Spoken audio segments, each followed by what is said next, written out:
Lo que vamos a ver es entonces el modelo israelí de la Startup Nation.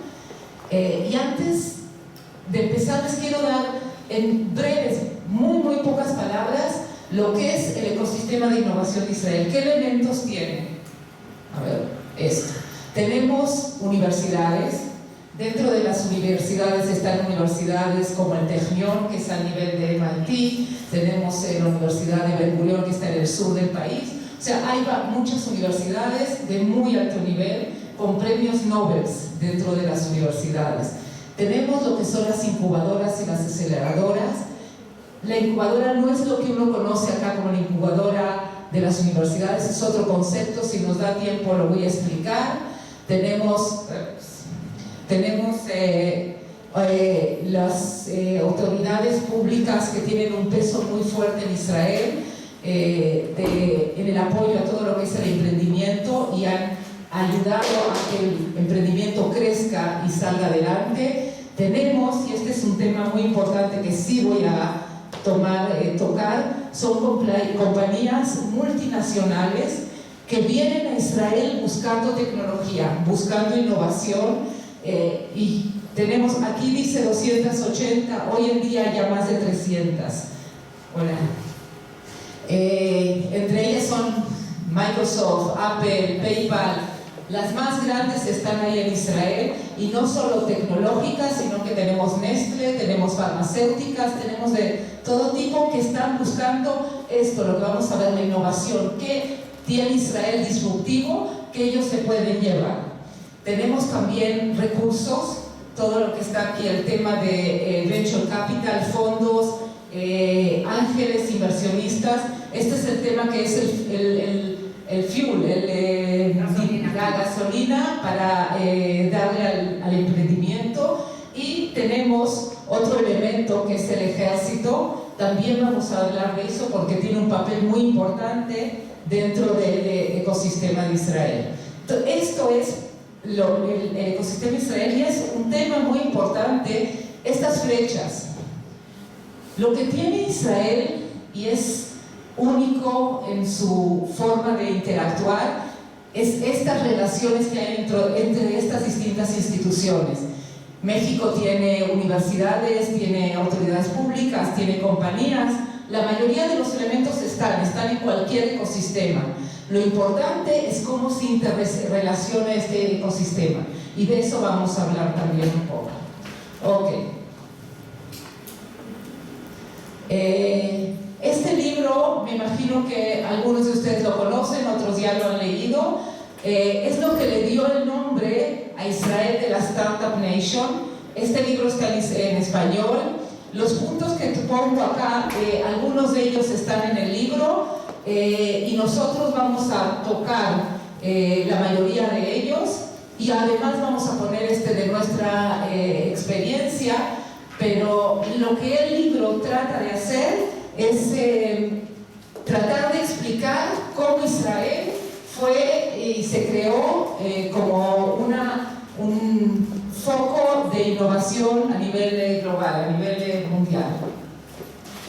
Ok, vamos a empezar por datos, por una realidad. Israel, como la mayoría de los países Israel se creó hace 71 años y fue un país de desarrollo agrícola hasta alrededor de los años 90. Esto es lo que son cítricos, representando la exportación agrícola, y esto es lo que es el software, representando exportación de software de servicios. Ahora, ¿qué pasó con Israel hasta el año 90? Es cierto que fue un país agrícola, exportador de cítricos, pero nada más tenemos que acordarnos que Israel es desierto, que la mayoría del territorio de nosotros es desértico. Entonces, ya el hecho de exportar cítricos es un adelanto. ¿Cómo se hace para sacar naranjas de un desierto? Ahí los comienzos del desarrollo de la tecnología, de cómo pensar distinto, no empiezan en los años 90, empiezan antes, pero yo les muestro el gran cambio que hubo en los años 90. Los años 90, otra cosa que lo que llevó a este cambio es se cayó el muro, Europa Oriental, Occidental, la Unión Soviética pasa a ser Rusia, y muchos de los judíos que vivían en la Unión Soviética, primero todos los que pudieron se fueron a Estados Unidos. Los que no pudieron llegar a Estados Unidos se fueron a Alemania. Y los que no pudieron llegar a Alemania se vinieron a Israel. Ahora, este fenómeno es un fenómeno interesante porque éramos un país de 5,5 millones de personas en los años 90, y en una época de menos de 10 años inmigraron casi 1 millón de rusos, lo que hoy es Rusia. Esto fue un shock enorme para el país. ¿Cómo vamos a darle trabajo a 1 millón de personas en tiempo cero? ¿Y quiénes son este millón de personas? Hay científicos, hay matemáticos, hay músicos, hay doctores que literalmente estaban barriendo las calles.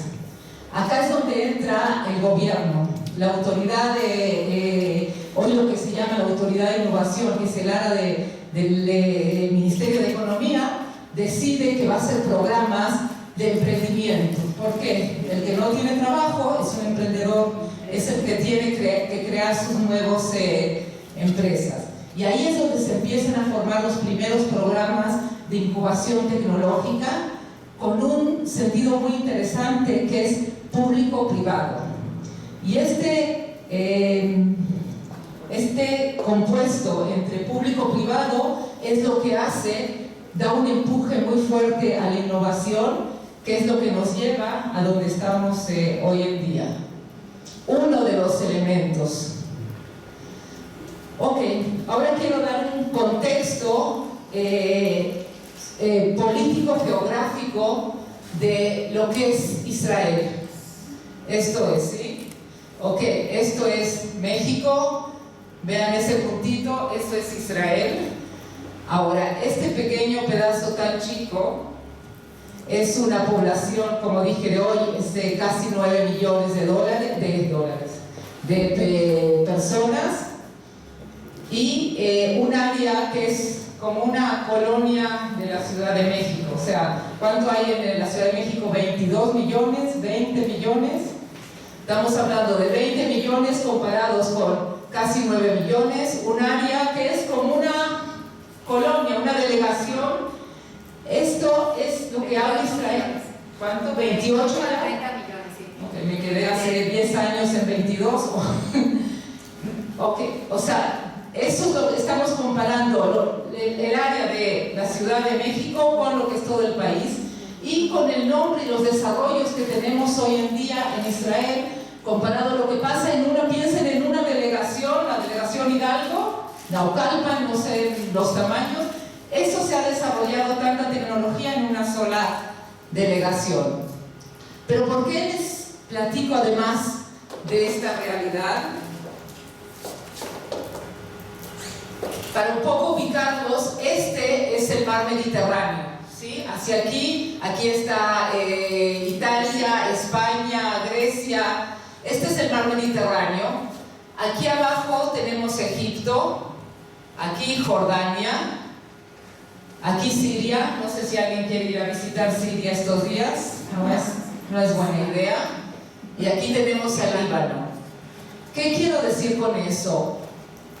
Primero, que un emprendedor o una empresa que quiere empezar no tiene forma de llevar sus productos vía terrestre a ningún lugar, porque estas fronteras no son muy amigas de nosotros. En el mejor de los casos tenemos algún convenio, pero no es un convenio económico. O sea, si yo produzco acá, no puedo agarrar un camión que tarda 1 hora en llegar hasta acá y vender, porque no es una frontera abierta. Tampoco lo puedo hacer con Jordania, menos Siria ni Líbano. O sea que en forma simple no puedo vender un producto a mis fronteras. Entonces lo tengo que sacar o por mar o por aire. Ahora, un emprendedor que tiene que pensar en vender, quiere vender mucho. 8 millones de habitantes no es mucho, es nada para un producto. Entonces, ¿qué tengo? Poca población, no tengo fronteras. ¿Qué tengo que pensar? tengo que pensar en grande, global, o sea, irme fuera de mis fronteras. ¿Y cómo hacer para hacerlo barato? El software, los servicios son algo que no necesitan que no se transporten, ¿no? Es todo por la nube, es todo por internet. O sea que el software, el emprendedor cuando empieza su primer emprendimiento, desde el principio piensa global, piensa tecnología. Porque hacer maderas o muebles y llevarlos, no tengo a dónde llevarlos ni cómo llevarlos, es muy caro. Eso es algo básico que el emprendedor israelí, por una razón geopolítica, tiene que empezar desde ahí. Y eso es algo que tenemos que tenerlo claro. Fuera de eso, y un poco más adelante vamos a hablar, es qué significa todas estas fronteras para el mindset, para la forma de pensar del israelí. Otra cosa que tenemos en Israel es una diversidad cultural, es un país de inmigrantes.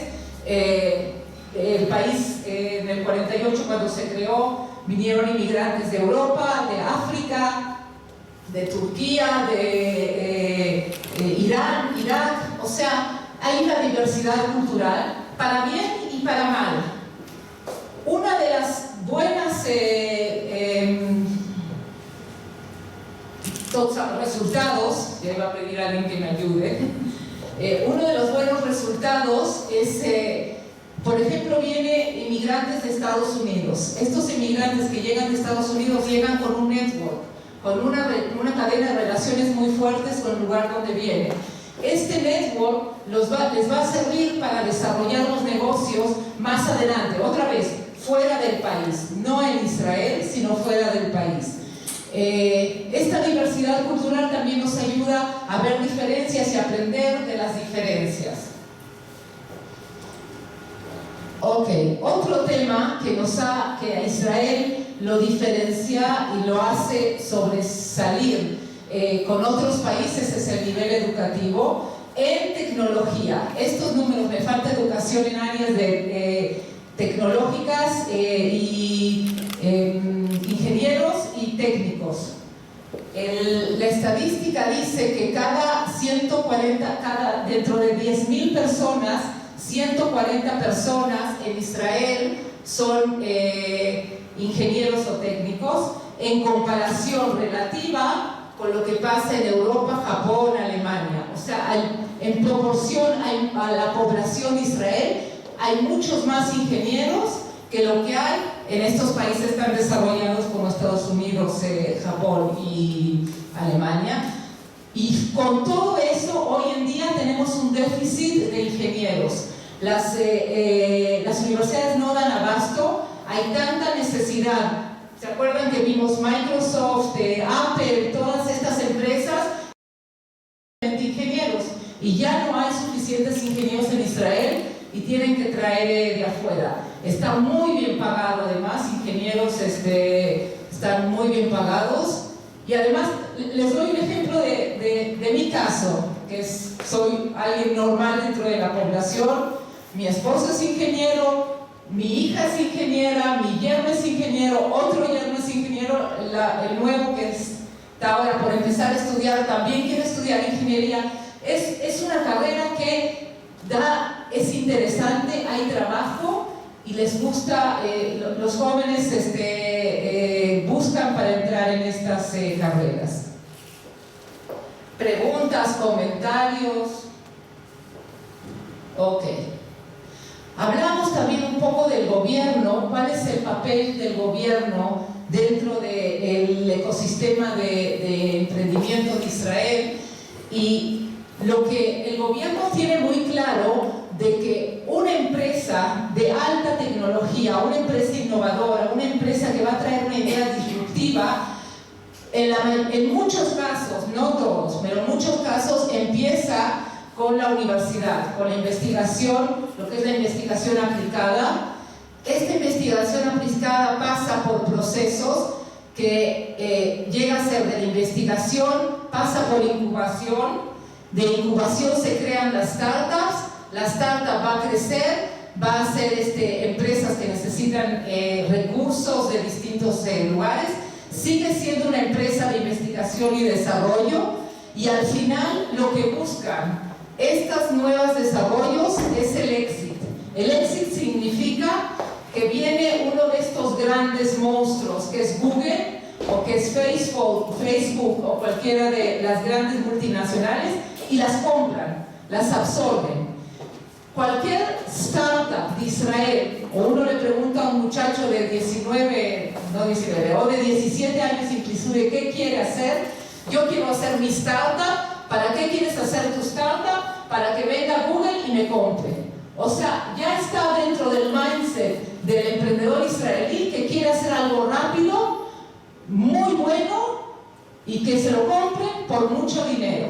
Ahora, esto está claro, el gobierno lo sabe, y lo que ha hecho es distintos programas a través de el ciclo de vida de una idea hasta que se vende esa idea.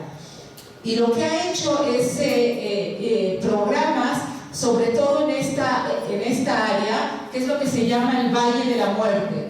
Es donde caen la mayoría de las empresas, de las startups caen. ¿Qué quiere decir? Ya no tienen recursos, no tienen clientes, no pueden seguir viviendo.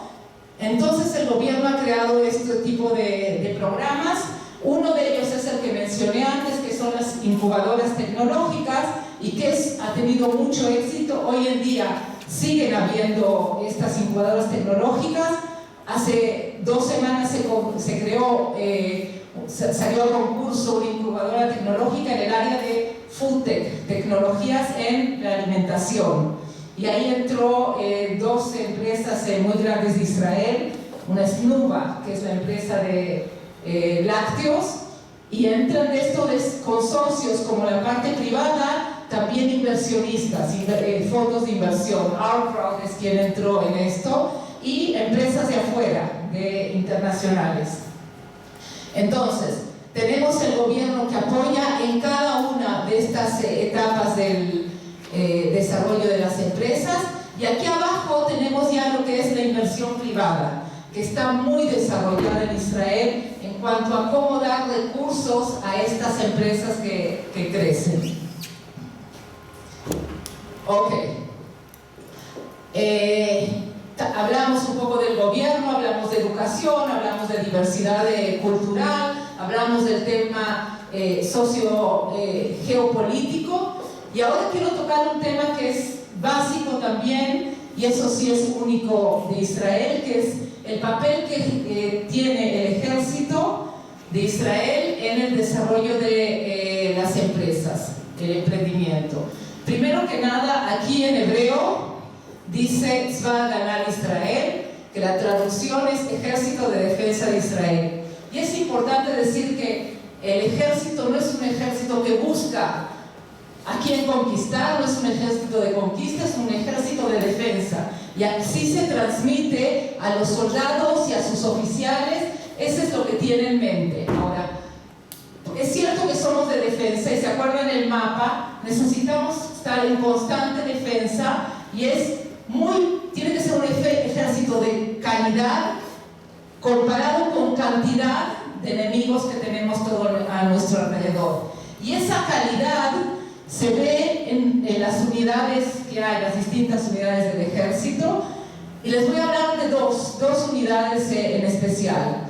Una es la unidad que se llama 8200, Shmone Matai. Esta unidad 8200 toma a los muchachos más capaces, más inteligentes, que los identifican a los 16, 17 años. Hay exámenes para toda la población que les hacen, identifican a los que son más capaces, y ya desde ese momento los invitan a que cuando tengan 18 años vengan a trabajar, vengan a participar en las unidades de 8200, que sobre todo son seguridad cibernética o desarrollos de tecnologías especiales en computación para el ejército.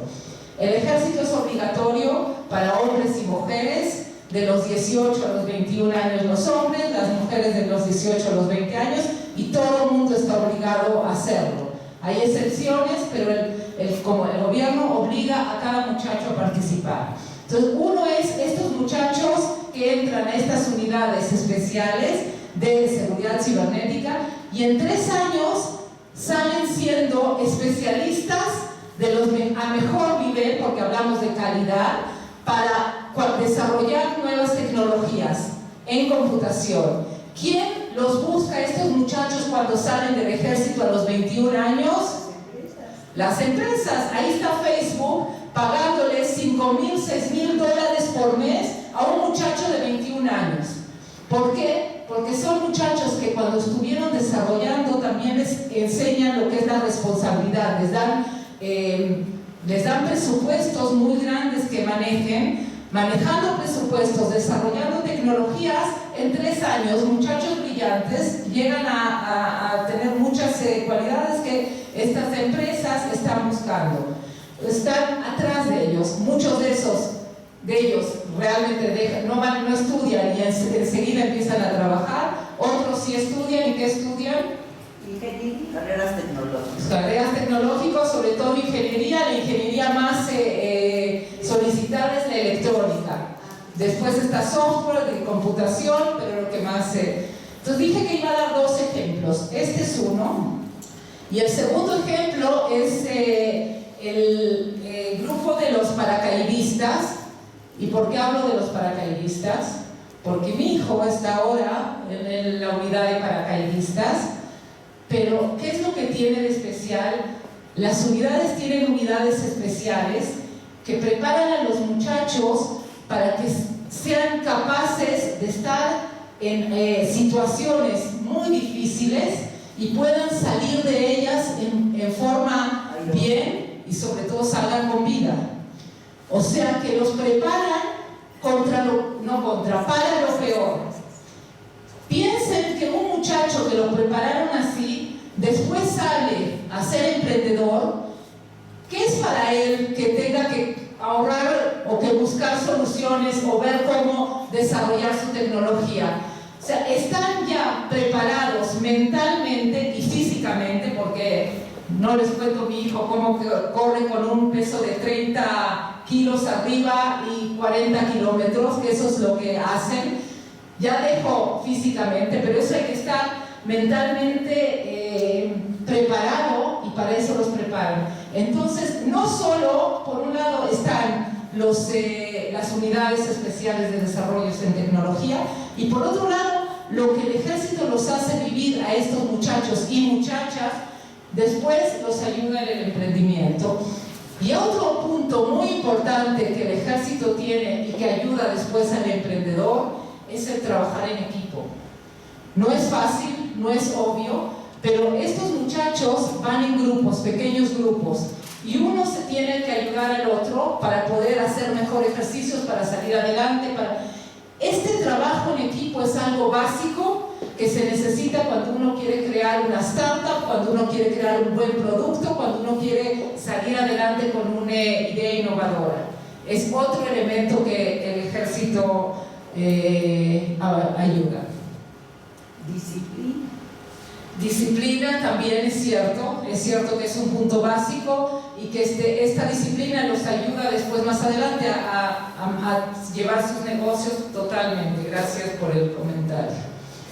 Ok, ahora lo que quiero darles son ejemplos de tecnologías que han sido resultados de muchachos que han estado en el ejército, y cómo llegaron desde el ejército a tener soluciones para nosotros, para cada uno de nosotros.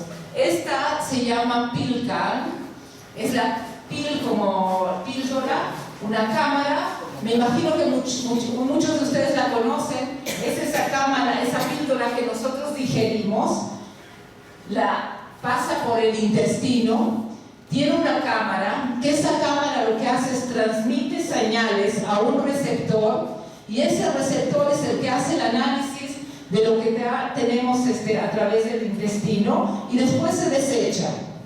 Ahora, ¿qué tiene que ver esto con el ejército? La historia de los que desarrollaron, sobre todo él que la desarrolló, es que él estaba en una unidad de cohetes. Él sabía calcular muy bien cómo era la parábola energía se necesitaba para lanzar un cohete de una punta a otra.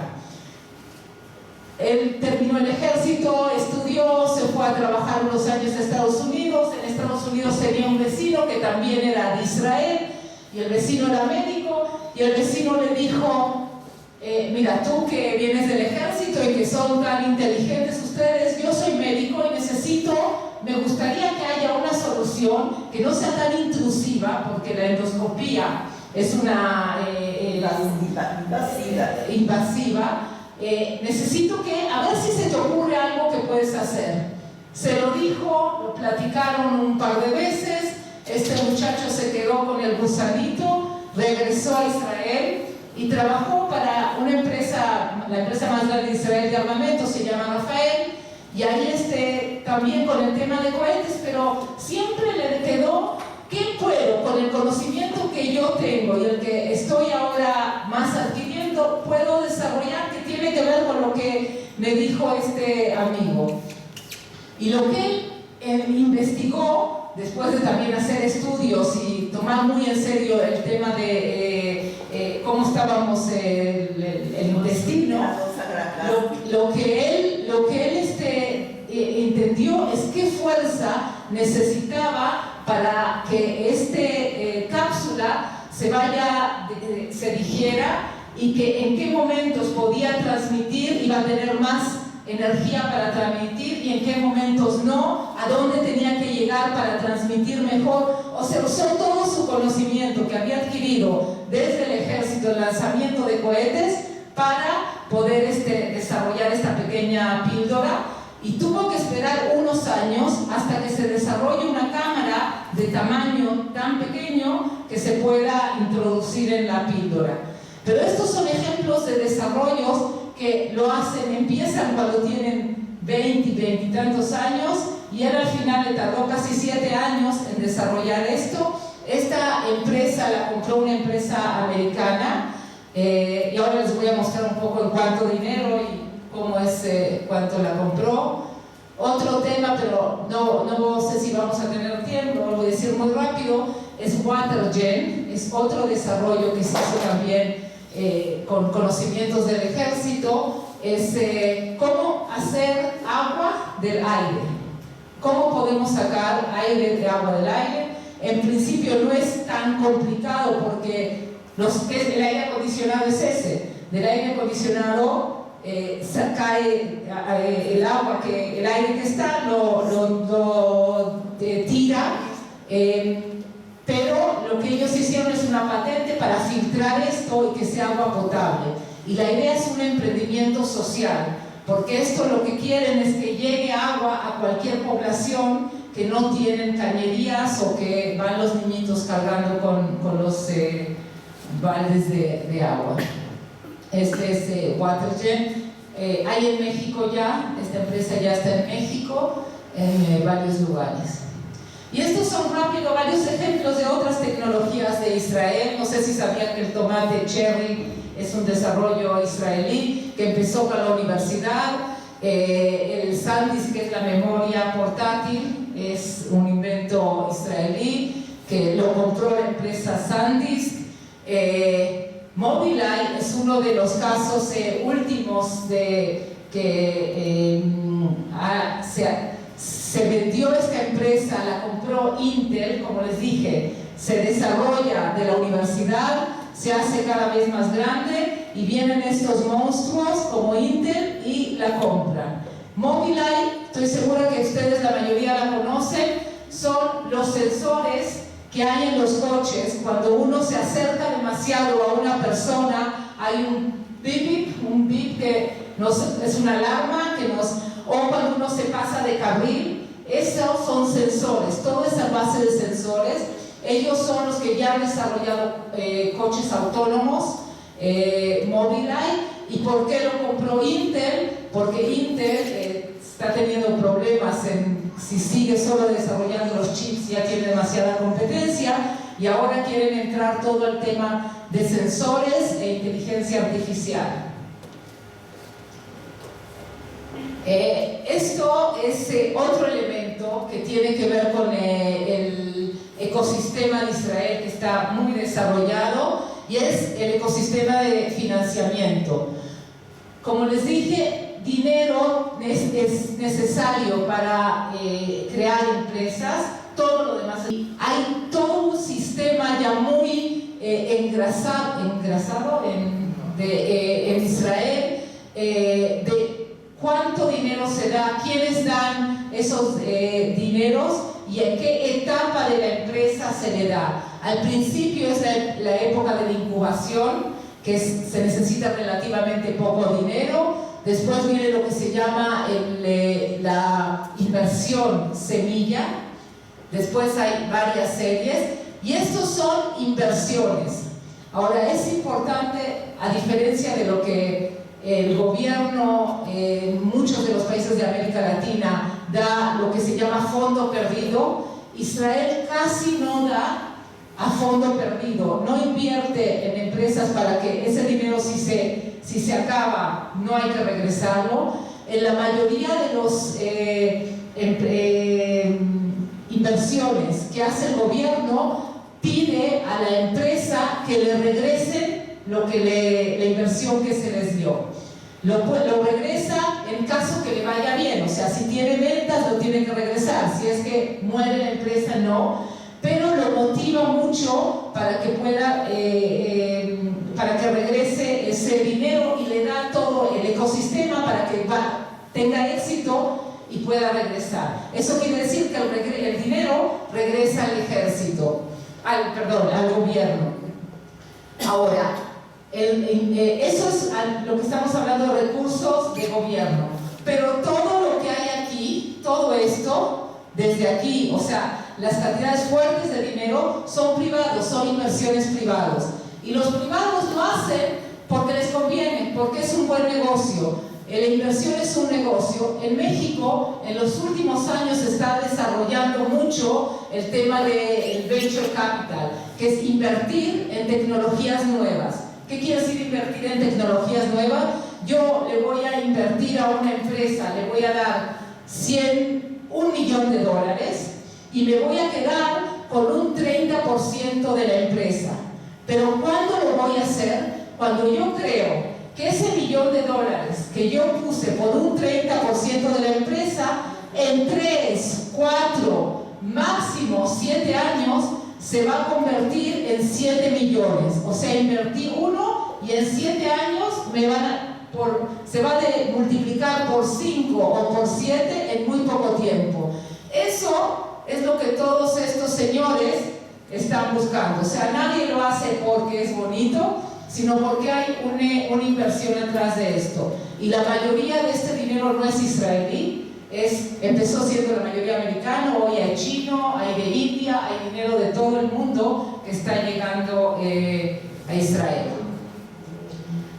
Y esto es lo que les dije al principio, que son las multinacionales que tienen centros de investigación y desarrollo, R&D, y centros de innovación en Israel. Estos son los que están buscando a los ingenieros, o están buscando a los agrónomos, o están buscando a los que desarrollan nuevas medicinas. Todas estas empresas, Visa, Sears, Qualcomm, Coca-Cola, you name it, o sea, todas las grandes empresas están en Israel de alguna u otra manera. Algunas tienen un representante solamente que ¿qué hace todo el día? Busca tecnologías, va a eventos y ve qué cosas nuevas hay, va a las universidades y ve qué están desarrollando, va todo el tiempo a aceleradoras, incubadoras, se conecta y ve qué es lo que se está desarrollando en Israel. Otras compran, como les dije, compran una startup, una empresa, y la ponen a que se siga desarrollando en Israel para llevarse esa tecnología para afuera. Estas son las empresas de Estados Unidos, estas son las empresas europeas, estas son de Asia, y lo que nosotros como Nova Plus queremos hacer es que haya una línea y que tengamos América Latina.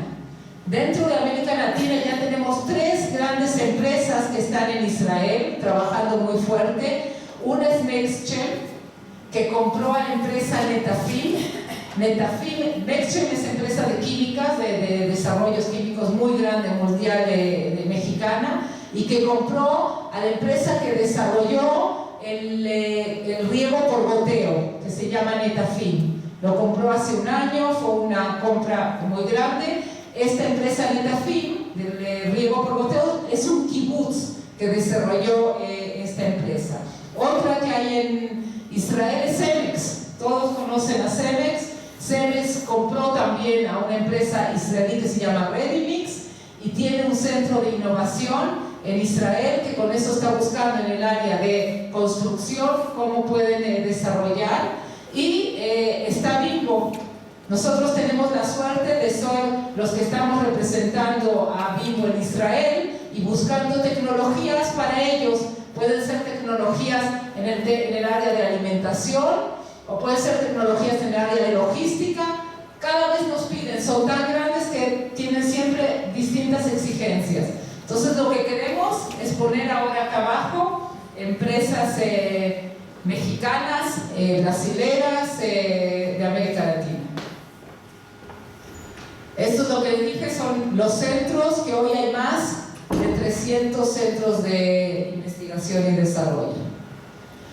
Rápido, ejemplos de compras. Como les dije, Intel compró a Mobileye. Estos son 15.3 miles de millones de dólares. Es billions, es en americano. Es que tenía en millones de dólares y lo tuve que cambiar porque es 15.300 millones. Es locura. Entonces, esta ha sido una de las compras más grandes que hizo una empresa internacional a una empresa israelí. Ahora les cuento que esto para Israel también entran muchos impuestos cuando hay una compra como esta, pero hay una fuga de conocimiento, una fuga de no se siguen desarrollando las cosas para Israel. El gobierno no le gusta mucho que hayan estas grandes compras. Y entonces lo que el gobierno está apuntando estos últimos años es que en vez de llamarla la Startup Nation, porque startups son chicas muy buenas y muy rápidas, la quiere hacer el branding, hacerle la imagen de Scale-Up Nation, o sea, una nación que hace escalamiento, hace sus productos, quiere hacer multinacionales que sean las israelíes, sean estas. Que lo que esté de este lado sean empresas israelíes, que son las que compran a las pequeñas empresas. Y otro ejemplo que seguro todos conocen es Waze, que no es $1 millones de dólares, un poco menos, fueron 800,000, que es lo que compró Google al Waze que hoy todos conocemos. Y también ahí hay un cuento. Primero fue Facebook que quiso comprar, Waze lo dejó, hizo un truco, y al final Google fue quien pagó más y que se lo vendió a Waze. Pero Waze también es un caso de muchachos del ejército, 3 locos que empezaron con una idea y crearon una multinacional que hoy todo el mundo la conocemos. Y esto es lo que les mencionaba, que es esta empresa NextChem que compró a Netafim. Y en la última adquisición grande que se hizo en los últimos meses es PepsiCo, que compró una empresa que se llama SodaStream, que también es el tema viejo, ¿se acuerdan los sifones que teníamos de soda? Revivieron la tecnología, hicieron algo mucho más moderno, ágil, y pudieron desarrollar con esto, pudieron crecer mucho hasta que PepsiCo la compró. Quiero ahora tocar un tema que es no solo el tema del desarrollo tecnológico, y voy a entrar un poco en lo que es el mindset de innovación, de dónde viene y cómo trabaja la mente del emprendedor israelí. Lo que quiero decir es que los recursos no son siempre la medida de largo crecimiento. Hay otras medidas de crecimiento, y entre ellas es tener metas muy claras, adoptar un mindset de crecimiento, y de esto voy a hablar, redefinir la relación con el emprendimiento y empoderar para sobreponer la resistencia a la innovación. Y este último punto voy a tocar una sola cosa, es, me imagino que todos conocemos empresas o lugares donde se quiere hacer innovación, pero siempre hay barreras, siempre hay gente que no nos dejan cambiar, que se oponen, que le tienen miedo. Esto es cómo podemos empoderarnos para poder sobreponer estas barreras. Y eso es básico cuando uno quiere crear innovación en una empresa. El término mindset lo desarrolló Carol Dweck, que ella es una académica de psicología de la Universidad de Stanford. Y lo que ella hizo con estudios, y lo probó en forma concreta, empezó con estudios con niños y después fue haciéndolo también con adultos, es que todos tenemos lo que es la mentalidad fija y la mentalidad del crecimiento. Lo importante es qué relación tenemos entre una y otra. ¿Cuántos pensamos en forma de crecimiento y cuánto pensamos en forma fija, fix? Y ella nos define qué es cada una cómo se ve la mentalidad física y cómo se define la mentalidad del crecimiento. La mentalidad, y no tiene que ver con la capacidad, o sea, un ingeniero muy inteligente puede tener una mentalidad fija o puede tener una mentalidad de crecimiento, o una de las dos es más fuerte. No tiene relación directa con la capacidad intelectual de la persona. Pero lo que ella dice, cuando hay desafíos, alguien que tiene mentalidad fija, ¿qué hace? Lo evito, trato de alejarme. O sea, es algo que no me hace, y no porque no pueda hacerlo, puede ser otra vez alguien que tiene las capacidades para tomar un desafío y llevarlo adelante, pero su carácter le dice, vamos a dejarlo a un lado. El que tiene una mentalidad de crecimiento acepta y se atreve. Hay un desafío, lo tomo tal y como es, y a ver cómo voy a seguir adelante. Obstáculos, cómo se relaciona con obstáculos. Enseguida una mentalidad fija se rinde. No, es un obstáculo, es más fuerte que yo y lo dejo. Alguien que tiene una mentalidad de crecimiento persiste con ese obstáculo. Esfuerzos, críticas. ¿Qué hago cuando tengo críticas? Las ignoro. ¿Qué hace alguien con mentalidad de crecimiento? Aprende de la crítica. Y este punto es importante porque tiene que ver también con el tema cultural. Cuando yo veo éxitos de otros, lo veo como una amenaza. Él está yendo bien, tengo que cuidarme de él, me voy a alejar, no lo voy a tocar, no voy a hacer nada, hacer algo que no tenga que ver nada con él. Pero ¿qué pasa si yo estudio lo que esa persona está haciendo y me inspira a mí para hacer mejor o hacerlo distinto?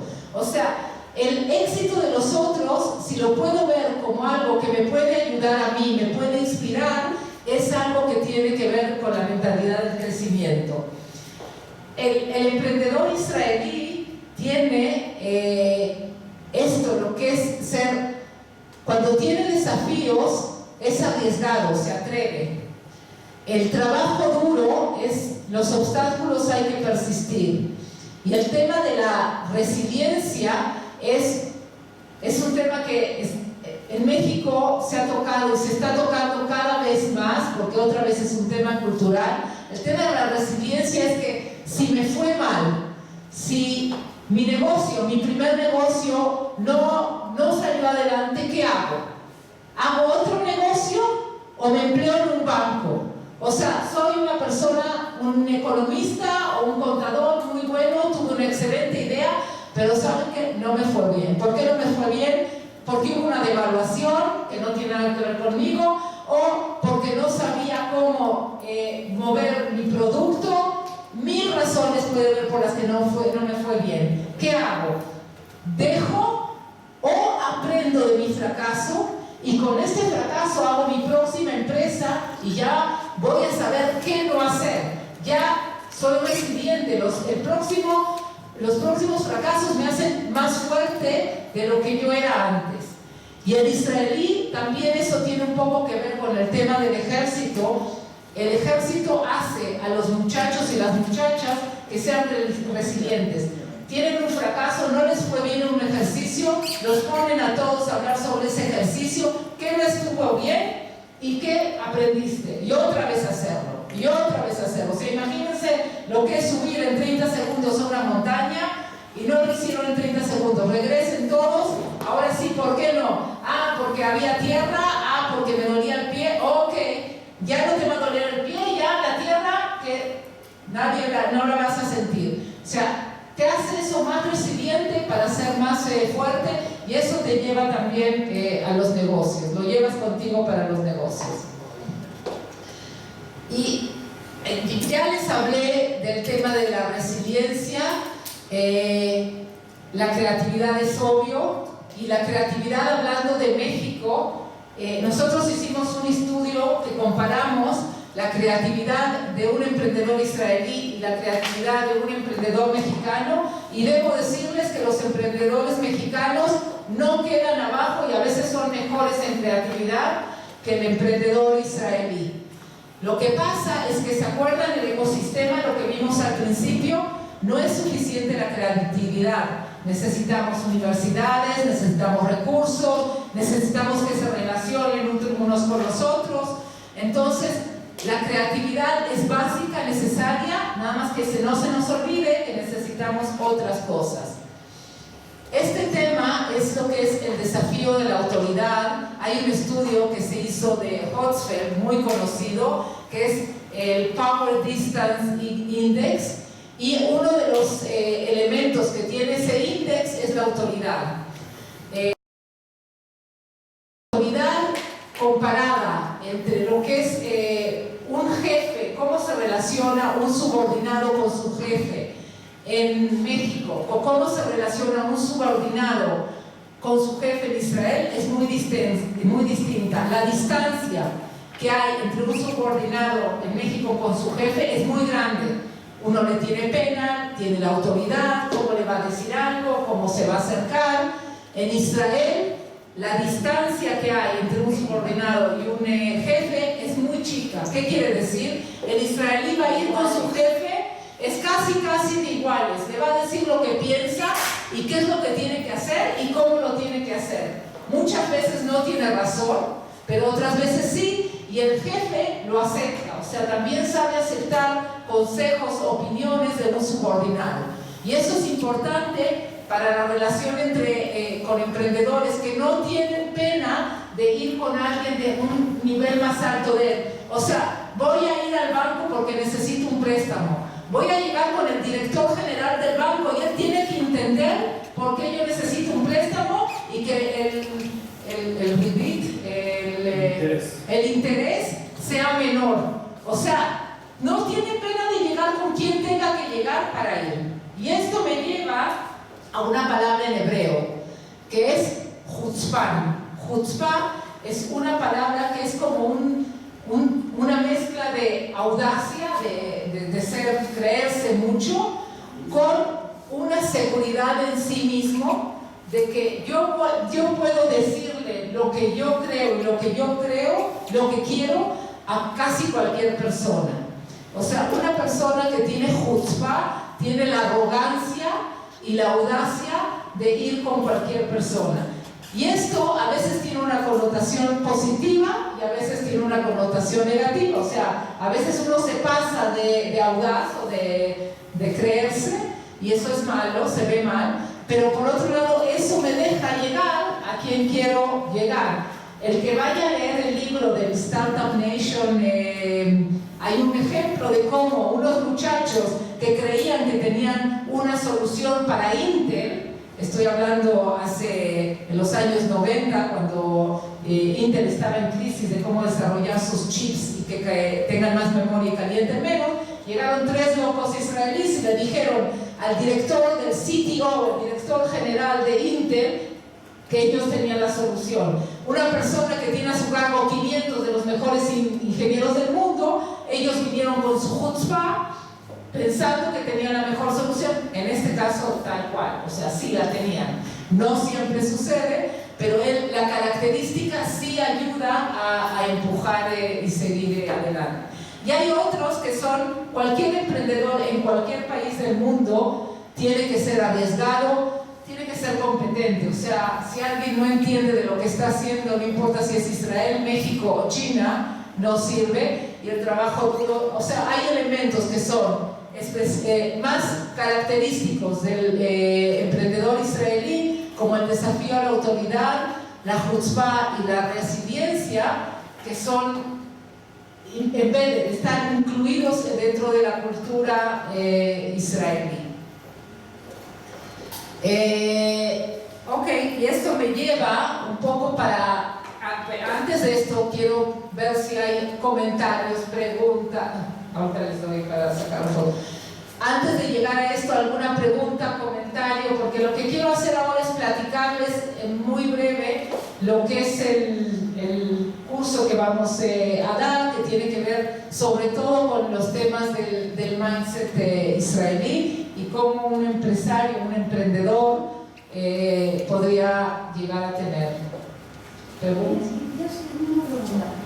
En general, el jefe en Israel acepta este acercamiento de un subordinado a que le diga lo estás haciendo mal o yo tengo una mejor idea. Como en cualquier lugar hay temas de carácter, o sea, alguien que le cuesta recibir crítica le va a costar, no importa en qué situación sea, pero sí hay una aceptación general de escuchar otras ideas.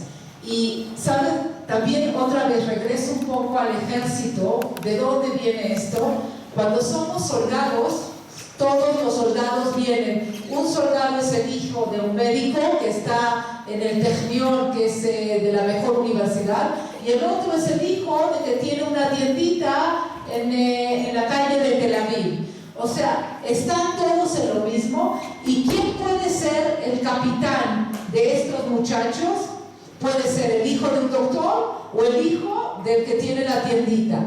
O sea, la relación se aprende ahí de que hay, por un lugar hay un respeto, pero por otro lado puede ser el que está bajo mío, que tenga más capacidad o más conocimiento que yo y lo acepto. Sí hay una...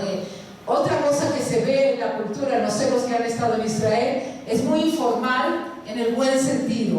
O sea, todos van vestidos igual, no es que hay uno con más corbata o menos corbata. Se va con jeans y se va con un t-shirt, y eso también le quita parte de la distance que hay entre el jefe y a veces el jefe está mucho peor vestido que lo que vienen los muchachos con sus camisas. O sea, sí hay... Esa distancia entre el empleado y el jefe, inclusive en el lenguaje se nota. En Israel es tú, acá, y en México tienes que hablar en tercera persona. Totalmente, o sea, es... tercera persona. Usted me permite.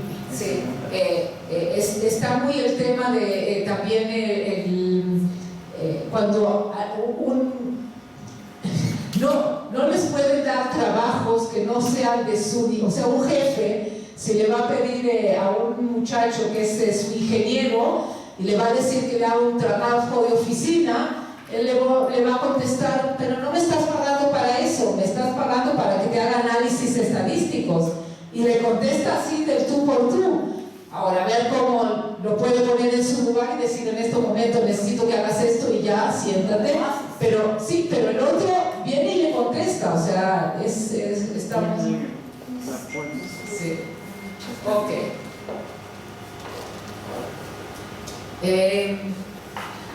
La idea del taller que tenemos del mindset de innovación israelí tiene como objetivos, y esto sí lo voy a ir leyendo, es herramientas innovadoras y de vanguardias, ¿Y qué nos van a dar estas herramientas? ¿Para qué nos sirven? Para fortalecer competencias y habilidades. ¿Qué vamos a poder hacer con esas competencias como emprendedores, como empresarios? Retos de la actualidad de una manera más efectiva y eficiente. O sea, hoy en día hay retos que son distintos de los retos que habían antes. Les doy un ejemplo, que es lo que pasa con las grandes empresas, hablando de empresas al tamaño de Bimbo. Para crecer, ¿qué se hacía hasta ahorita? Compraban otra empresa. Y compraban en China, en Estados Unidos ya tienen medio mercado, en Italia, en España, compran, o sea, van trayendo otra nueva empresa y con eso van creciendo. Hoy en día las grandes empresas, y también eso pasa con las medianas y chicas, están conscientes que la forma de crecimiento ya no es comprar más, sino innovar, tener soluciones que el mercado me está pidiendo. O sea, el mercado ya se aburrió de Bimbo, del pan de mesa que hace 40 años es el mismo pan, y de la tiendita de Don Pepe. Ahora tienen que estar constantemente buscando qué hacer para hacer un pan más saludable, para hacer que tenga menos azúcar. Eso es, que compren otra empresa que produce más pan, no va a hacer que los consumidores estén más contentos o compren más. O sea, que tienen que enfrentar los retos de la actualidad de una manera más efectiva y eficiente. A eso nos referimos, y nosotros vamos a dar ejemplos tanto de Bimbo, de empresas locales y sobre todo de empresas israelíes. ¿Qué es lo que hacen para llegar a esto? ¿Cómo lo hacen? ¿Qué herramientas? ¿Qué utilizan? ¿Qué cosas hacen para trabajar rápido y muy eficiente? O sea, el tiempo de time to market es algo básico, y vamos a presentarles cómo sabemos que se hace en Israel. Y lo que queremos, que es lo importante, es generar un cambio en la gestión de la organización que impactará positivamente a los negocios. O sea, queremos que al final y de cuenta estamos hablando de negocios. O sea, muy bonito, les podemos hablar de cosas interesantes, de herramientas nuevas, pero al final lo que se quiere es de que con las herramientas y con lo que nosotros les podemos transmitir puedan hacer mejor negocios. ¿Y qué contiene este curso? Son 6 sesiones. Lo primero, vamos a entrar en lo que les hablamos ahora un poco del mindset israelí, estas últimas 2 slides que presentamos. Vamos a hablar de la dinámica y la cultura de la innovación, hablando de esto de distancia, por ejemplo, como lo que pusimos ahora, yo les puedo dar muchos ejemplos de lo que pasa en empresas, startups de Israel, y qué es lo que pasa aquí con Bimbo. Es como si estuviéramos hablando de 2 planetas distintos, pero que hay una disponibilidad muy grande y los cambios se están dando. O sea, es distinto lo que pasaba hace 2 años que lo que está pasando hoy en día, en lo que tiene que ver a la dinámica y la cultura de innovación. Empresas en México están creando sus unidades de innovación y buscando a veces o creando soluciones internas dentro de su misma empresa, o lo que se llama Open Innovation, trayendo soluciones de afuera. Vamos a hacer cómo se generan ideas, o sea, cómo